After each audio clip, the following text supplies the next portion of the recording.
Berarti Prof Mahfud berkomitmen sampai pada waktunya Prof Mahfud akan mengundurkan diri untuk menghindari konflik of interest. Nunggu timing. Pernyataan Mahfud MD bahwa dirinya menunggu momentum untuk mundur sebagai Menko Polhukam menimbulkan beragam spekulasi. Salah satunya, misalnya tindakan itu tidak lebih untuk meraih elektabilitas. Spekulasi ini wajar karena pernyataan mundur Mahfud tersebut disampaikan di penghujung masa kampanye, bahkan di saat paslon nomor urut 3 Ganjar Mahfud ini mengalami tren penurunan elektabilitas di hampir semua rilis lembaga survei.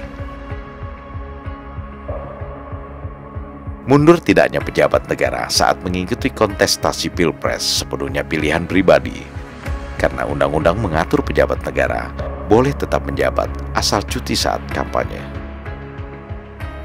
Dan mudah ditebak, penggiringan opini pun bermunculan bahwa rencana mundur Mahfud karena menganggap ada intervensi yang dilakukan oleh aparat negara dalam pelaksanaan pemilu. Mahfud menuding ada penyalahgunaan alat dan fasilitas negara dalam kampanye oleh paslon tertentu.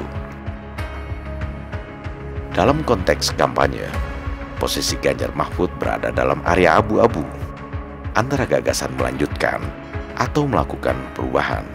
Dalam bahasa sederhananya, posisi Mahfud berada dalam sikap mendua antara ingin berseberangan dengan pemerintah, tapi dalam saat bersamaan, Mahfud masih menjadi bagian dari kabinet Jokowi. Ini yang menurut Fahri Hamzah menjadi sangat problematis. Ini tidak jelas. Tidak dibikin jelas pula sampai hari ini.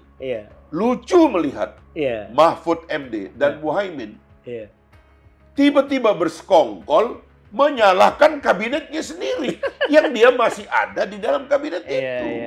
Kan lucu ini. Bagaimana cerita aku sama abang ini kita kongsi, ya kan? Tiba-tiba kita duduk rapat maki-maki perusahaan kita. Jadi dengan pemahaman yang disampaikan Fahri Hamzah, kalau Mahfud MD hendak mundur dari Menko Polhukam, semestinya itu adalah tindakan biasa. Sehingga tidak perlu ada glorifikasi dengan menyerang dan menuduh ada intervensi dan penyalahgunaan fasilitas negara. Serangan semacam ini pada gilirannya akan menyasar Prabowo Gibran yang sejak awal memang telah menyatakan tegak lurus dengan Jokowi. Sehingga tidak terlalu salah jika muncul spekulasi bahwa rencana Mahfud mundur sebagai Menko Polhukam di penghujung masa kampanye ini memang semata hanya upaya untuk menaikkan elektabilitas. Prabowo Gibran, Man of Our Time.